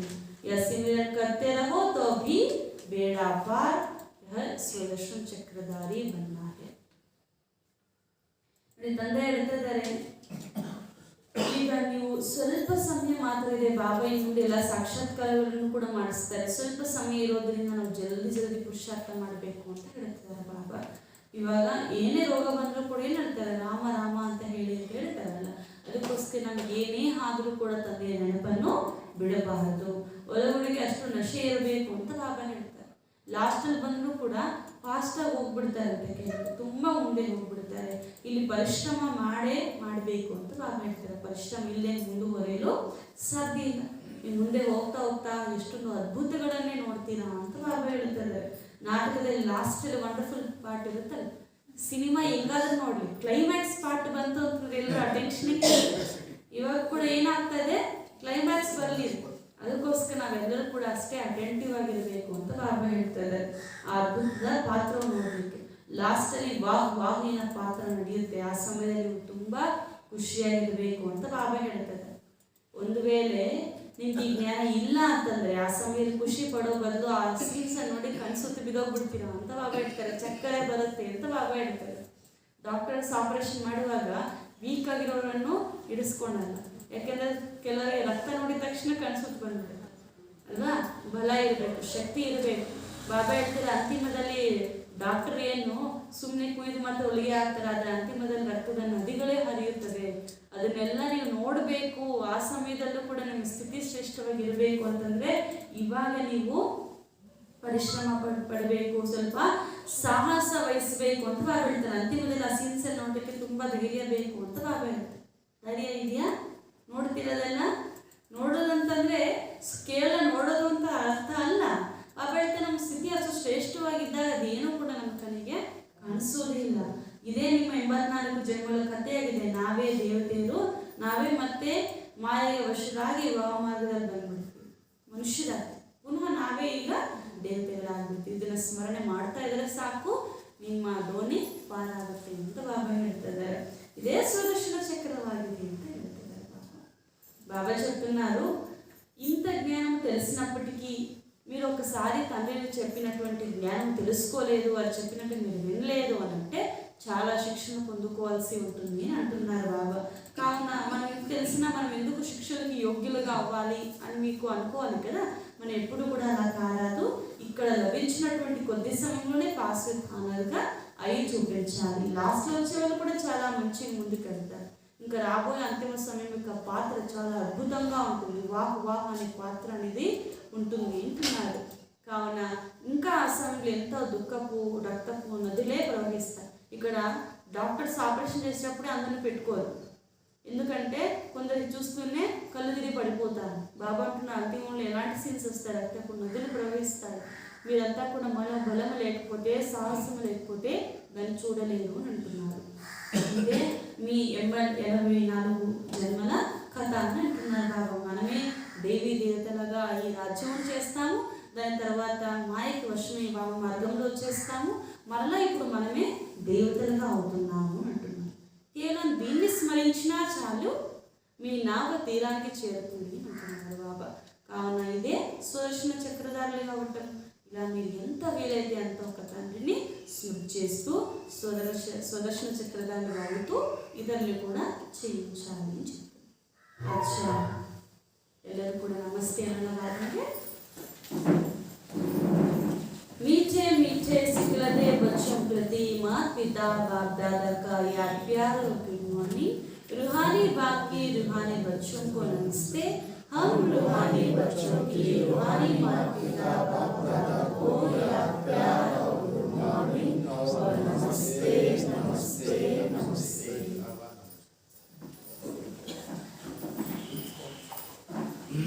धारणा के लिए मुख्य सार फर्स्ट पॉइंट, बाप समान सर्व गुणों में फुल बनना है।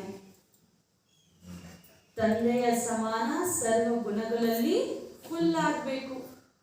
తండ్రి సమానంగా సర్వ గుణములో ఫుల్ అంటే సంపన్నులుగా కావాలి.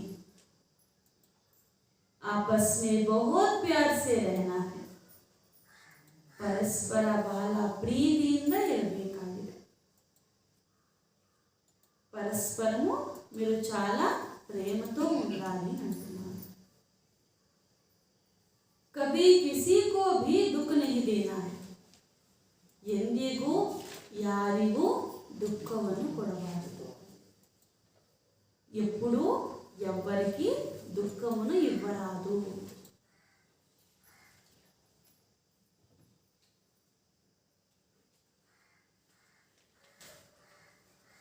सेकेंड पॉइंट, चलते फिरते बाप को याद करने का अभ्यास करना है. ನಡೆಯುತ್ತಾ ತಿರುಗಾಡುತ್ತಾ ನಡೆಯುತ್ತಾ ಓಡಾಡುತ್ತಾ ತಂದೆಯನ್ನು ನೆನಪು ಮಾಡುವ ಅಭ್ಯಾಸವನ್ನು ಮಾಡಿಕೊಳ್ಳಿರಿ. నడుస్తూ తిరుగుతూ తండ్రిని స్మృతి చేసేటటువంటి అభ్యాసమును చేయండి. ನಡೆಯುತ್ತಾ ಓಡಾಡುತ್ತಾ ತಂದೆಯನ್ನು ನೆನಪಿಸುವ ಅಭ್ಯಾಸವನ್ನು ಮಾಡಿಕೊಳ್ಳಿರಿ. याद में रह सारे विश्व को शांति का दान देना है. ನೆನಪಿನಲ್ಲಿದ್ದು ಪೂರ್ತಿ ವಿಶ್ವಕ್ಕೆ ಶಾಂತಿಯ ದಾನವನ್ನು ನೀಡಬೇಕು. స్మృతిలో ఉండి పూర్తి విశ్వానికి మీరు శాంతి యొక్క దానమును ఇవ్వాలి. आज का वरदान, ज्ञान के राजों को समझ सदा अचल रहने वाले निश्चय बुद्धि विघ्न विनाशक भव. ज्ञान के राजों को समझ सदा अचल रहने वाले निश्चय बुद्धि विघ्न विनाशक भव. ಜ್ಞಾನದ ರಹಸ್ಯಗಳನ್ನು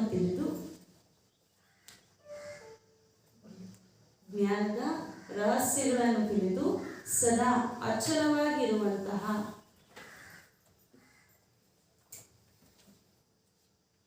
ನಿಶ್ಚಯ ಬುದ್ಧಿ ವಿಘ್ನ ವಿನಾಶಕ ಭವ. ಜ್ಞಾನದ ರಹಸ್ಯಗಳನ್ನು ತಿಳಿದು ಸದಾ ಅಚಲರಾಗಿರುವಂತಹ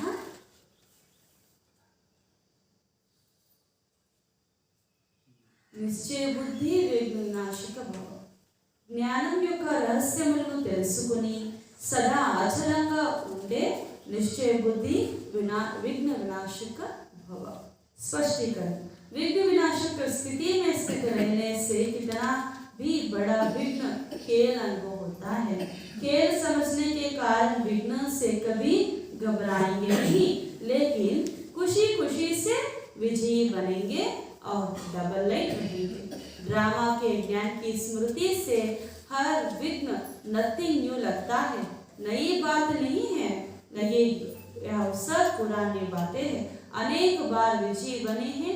ऐसे निश्चय बुद्धि ज्ञान के राजों को समझने वाले बच्चों का ही यादगार अचल घर है. ತಂದೆ ಹೇಳ್ತಾರೆ ವಿಘ್ನ ವಿನಾಶಕ ಸ್ಥಿತಿಯಲ್ಲಿ ಸ್ಥಿತರಾಗಿರುವಂಥವರಿಗೆ ಎಲ್ಲ ಆಟ ಅಂತ ಅನ್ಸುತ್ತಂತೆ. ಎಷ್ಟು ದೊಡ್ಡ ವಿಘ್ನ ಬಂದರೂ ಆಟ ಅಂತ ಅನ್ಸುತ್ತೆ. ಆಟ ಅಂತ ತಿಳ್ಕೊಂಡಾಗ ಇಲ್ಲಿಯೂ ಕೂಡ ವಿಘ್ನದೊಂದಿಗೆ ನೀವು ಭಯ ಪಡೋದಿಲ್ಲ, ಆದರೆ ಖುಷಿ ಖುಷಿಯಿಂದ ನೀವು ವಿಜಯಿಗಳಾಗುತ್ತೀರಿ ಅಂತ ಹೇಳ್ತಾರೆ. ಡಬಲ್ ಲೈಟ್ ಹಾಕ್ತೀರಾ ಅವಾಗ. ರಾಮದಾಜ್ಞಾದ ಸ್ಮೃತಿಯಿಂದ ಪ್ರತಿಯೊಂದು ವಿಘ್ನ ಯಾವುದೇ ಹೊಸದಲ್ಲ ಅಂತ ಅನಿಸುತ್ತೆ. ಯಾವುದೇ ಹೊಸ ಮಾತು ಅಂತಂದರೆ ಭಯ ಪಡಬೇಕು, ಆದರೆ ಎಲ್ಲ ಹಳೆ ಮಾತುಗಳಲ್ಲ. ಅನೇಕ ಬಾರಿ ನಾವು ವಿಜಯಗಳಾಗ್ಬಿಟ್ಟಿದ್ವಿ. ಈ ರೀತಿ ನಿಶ್ಚಯ ಬುದ್ಧಿಯಾಗಿದ್ದು ಜ್ಞಾನ ರಹಸ್ಯಗಳನ್ನು ತಿಳ್ಕೊಳ್ಳುವಂತಹ ಮಕ್ಕಳಿಗೆ అక్షులు ఎంతో గానం మాట్లాడాలి ಅಂತ ಹೇಳ್ತಾರೆ. బాబా చెప్తున్నారు, ఎవరైతే నిశ్చయ బుద్ధిగా ఉంటారో, విఘ్న వినాశక స్థితిలో ఉంటారో, వాళ్ళకి ఎంత పెద్ద విఘ్నం వచ్చినా ఒక ఆటలాగా వాళ్ళకి అనిపిస్తుంది. వాళ్ళు విఘ్నాలు వస్తున్నట్టు భయపడరు, సంతోషంగా వారు విజయులుగా అవుతారు.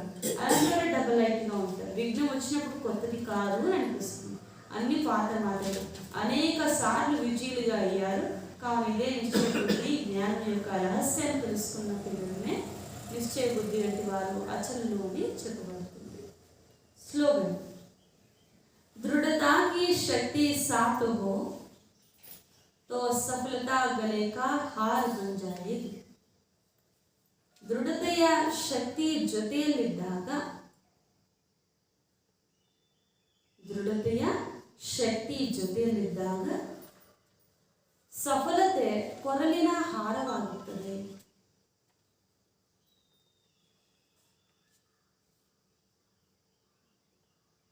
దృఢత యొక్క శక్తి తోడుగా ఉన్నప్పుడు సఫలత మన హారం అయిపోతుంది అంటున్నారు. మెడలో హారంగా అయిపోతుంది అంటున్నారు. ಮಾತೇಶ್ವರಿ जी के अनमोल महावाक्य, मम्मारवರ अनमोल महावाक्यಗಳು. हम जो भी अच्छे व बुरे कर्म करते हैं उनका फल अवश्य मिलता है. ನಾವು ಯಾವುದೇ ಒಳ್ಳೆ ಅಥವಾ ಕೆಟ್ಟ ಕರ್ಮ ಮಾಡಿರಬಹುದು, ಆ ಕರ್ಮಕ್ಕೆ ಫಲ ಅವಶ್ಯವಾಗಿ ಸಿಗುತ್ತದೆ. जैसे कोई दान पुण्य करते हैं, यज्ञ हवन करते हैं, पूजा पाठ करते हैं, तो वह समझते हैं कि हमने ईश्वर के अर्थ जो भी दान किया वो परमात्मा के दरबार में दाखिल हो जाता है. जब हम मरेंगे तो वह फल अवश्य मिलेगा और हमारी जीवन मुक्ति हो जाएगी और हमारी मुक्ति हो जाएगी.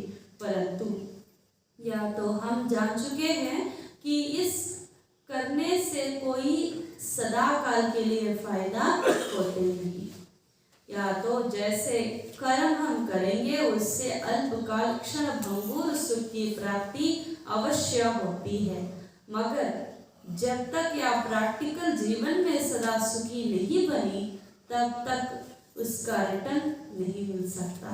बल हम किसी से भी पूछेंगे या जो भी तुम करते आए हो वह करने से तुम्हें पूरा लाभ मिला है, तो उनके पास इसका कोई जवाब नहीं होता. अब परमात्मा के पास दाखिल हुआ या नहीं हुआ वो हमें क्या मालूम. ಮಮ್ಮ ಹೇಳ್ತಾ ಇದ್ದಾರೆ, ಹೇಗೆ ಈಗ ದಾನ ಪುಣ್ಯ ಮಾಡ್ತೀರಿ, ಯಜ್ಞ ಪೂಜಾ ಪಾಠ ಇತ್ಯಾದಿ ಮಾಡ್ತೀರಿ ಅಂತಂದ್ರೆ ಅವ್ರು ತಿಳ್ಕೊಳ್ತಾರೆ ನಾವು ಈಶ್ವರಾರ್ಥ ದಾನ ಮಾಡ್ತಾ ಇದ್ದೀವಿ, ಇದು ಪರಮಾತ್ಮನ ದರ್ಬಾರಿನಲ್ಲಿ ಎಲ್ಲ ಕೂಡ ನೋಟ್ ಆಗ್ಬಿಡುತ್ತೆ ಅಂತ ಅನ್ಕೊಳ್ತಾರೆ. ಇವಾಗ ಅದು ಏನು ಹೇಳ್ತಾರೆ ಅಂದ್ರೆ ಅದೆಲ್ಲ ಪರಮಾತ್ಮನ ಖಾತೆಯಲ್ಲಿ ಎಲ್ಲ ಕೂಡ ನೋಂದಾವಣೆ ಆಗ್ಬಿಟ್ಟಿದೆ, ನೀವು ಯಾವಾಗ ಶರೀರ ಬಿಡ್ತೀರೋ ಅವಾಗ ಅದರ ಅವಶ್ಯವಾಗಿ ಫಲ ಸಿಗುತ್ತೆ, ಹಾಗೆ ನೀವು ಮುಕ್ತರಾಗ್ಬಿಡ್ತೀರಿ ಅಂತ. ನಾವಿವಾಗ ಮಾಡಿದ್ರೆ ಸತ್ಮೇಲೆ ನಮಗೆ ಸಿಗುತ್ತೋ ಸಿಗೋ ಏನು ಗ್ಯಾರಂಟಿ ಅಲ್ವಾ? ಗ್ಯಾರಂಟಿ ಬೇಕಲ್ವಾ ಇಲ್ಲಿ ಮಾಡಬೇಕು ಅಂತಂದ್ರೆ, ಏನು ಗ್ಯಾರಂಟಿ ಅಂತ ಕೇಳ್ತಾ ಇದ್ದಾರೆ ನಮ್ಮಮ್ಮ. ಇವಾಗ ನಾವಂತೂ ಇವಾಗ ತಿಳ್ಕೊಂಡ್ಬಿಟ್ಟಿದೀವಿ ಮಾಡೋದ್ರಿಂದ ಅಂತೂ ಲಾಭ ಇದೆ ಅಂತ, ಆದರೆ ಸದಾಕಾಲಿಕವಾದಂಥ ಲಾಭ ಯಾವಾಗ ಆಗುತ್ತೆ? ಈ ಥರ ಕರ್ಮಗಳು ಮಾಡೋದ್ರಿಂದ ಅಲ್ಪಕಾಲಿಕ ಲಾಭ, ಕ್ಷಣ ಭಂಗುರವಾದಂಥ ಸುಖ ಅಂತ ಅವಶ್ಯವಾಗಿ ಸಿಗುತ್ತೆ. ಅದು ಕೂಡ ಯಾವಾಗ ಪ್ರಾಕ್ಟಿಕಲ್ ಜೀವನದಲ್ಲಿ ನಾವು ಸುಖಿಯಾಗಿದ್ದಾರೆ. ಆದರೆ ಸದಾ ಇಷ್ಟೆಲ್ಲ ನಾವು ಪೂಜಾ ಪಾಠ ಯಜ್ಞ ತಪ ಇತ್ಯಾದಿ ಎಷ್ಟೊಂದು ಮಾಡಿದ್ವಿ, ಆದರೆ ಸದಾ ಸುಖ ಸಿಗ್ತಾ ಸಿಗಲೇ ಇಲ್ಲ ಅಂತ ಹೇಳ್ತಾ ಇದ್ದಾರೆ. ಅಂದರೆ ಪ್ರಾಕ್ಟಿಕಲ್ ಜೀವನದಲ್ಲಿ ಸದಾ ನಾವು ಸುಖಿರಾಗಿದ್ದಾಗ ರಿಟರ್ನ್ ಸಿಕ್ತು ಅಂತ ಆಗುತ್ತೆ, ಇಲ್ಲಾಂದರೆ ರಿಟರ್ನ್ ಸಿಕ್ಕಿಲ್ಲ ಅಂತಲೇ ಅನಿಸುತ್ತೆ. ಅದಕ್ಕೋಸ್ಕರ ನಿಮ್ಮ ಹತ್ರ ಯಾರೇ ಬಂದು ನೀವು ಯಾರು ಪೂಜೆ ಪಾಠ ಎಲ್ಲ ಮಾಡ್ತಾ ಇರ್ತಾರೆ ಅವ್ರ ಹತ್ರ ಹೋಗಿ ಕೇಳಬೇಕು, ನೀವು ಇಷ್ಟೆಲ್ಲ ಮಾಡಿದ್ದೀರಲ್ವಾ, ಇದರಿಂದ ನೀವು ಪೂರ್ತಿ ಲಾಭ ಸಿಕ್ಕಿದೆಯಾ ಅಂತ. ಅವಾಗ ಅವ್ರು ಇದನ್ನು ಹೇಳಕ್ಕೆ ಉತ್ತರ ಸಿಗುತ್ತಾ?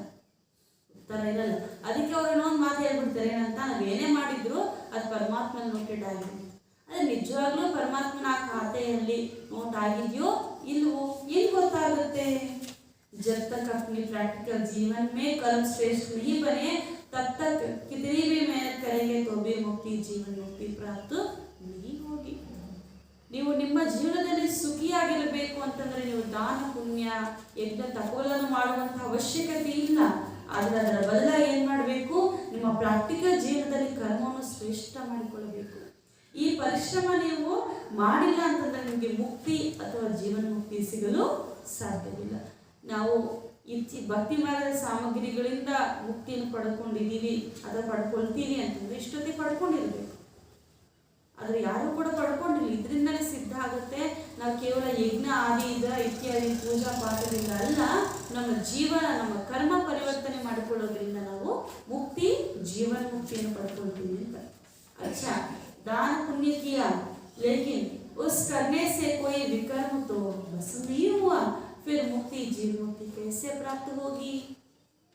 ಇವಾಗ ನೀವು ದಾನ ಪುಣ್ಯಗಳು ಮಾಡಿದ್ದೀರಿ, ಮಾಡಿದ್ಮೇಲೆ ವಿಕರ್ಮ ವಿನಾಶ ಆಯ್ತಾ? ವಿಕರ್ಮನೇ ವಿನಾಶ ಆಗಿಲ್ಲ ಅಂತಂದ್ರೆ ಮುಕ್ತಿ ಜೀವನ ಮುಕ್ತಿ ಸಿಗ್ಲಿಕ್ಕೆ ಸಾಧ್ಯ?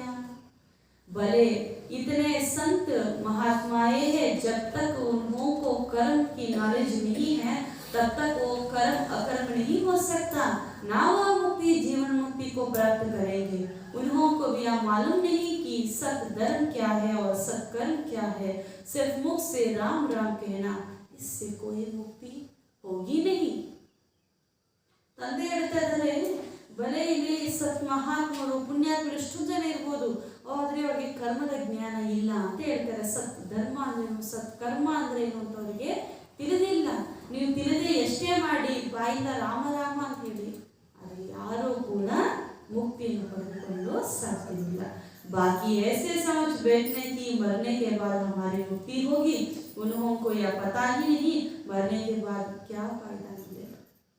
ಆದರೆ ಇನ್ನೂ ಕೆಲವು ಭ್ರಮೆಯಲ್ಲಿದ್ದಾರೆ, ನಾವು ಏನೇ ಮಾಡಿದ್ರು ನಾವು ಸತ್ತ ಮೇಲೆ ನಮಗೆ ಮುಕ್ತಿ ಸಿಗುತ್ತೆ, ನಮ್ಗೆ ಅದು ಸಿಗುತ್ತೆ ಇದು ಸಿಗುತ್ತೆ ಅಂತ. ಆದರೆ ಅಮ್ಮ ಹೇಳ್ತಿದ್ದಾರೆ, ಅವ್ರಿಗೆ ಗೊತ್ತೇ ಇಲ್ಲ ನಾವು ಶರೀರ ಬಿಟ್ಟಾದ್ಮೇಲೆ ನಾವು ಏನು ಆಗ್ತೀವಿ, ನಮ್ಗೆ ಏನು ಲಾಭ ಇದೆ ಅಂತ. ಕೇವಲ ಅಪೋಹ ಅಷ್ಟೇ, ನಾವು ಸತ್ತ ಮೇಲೆ ಹಿಂಗೆ ಆಗ್ತೀವಿ ಅಂತ.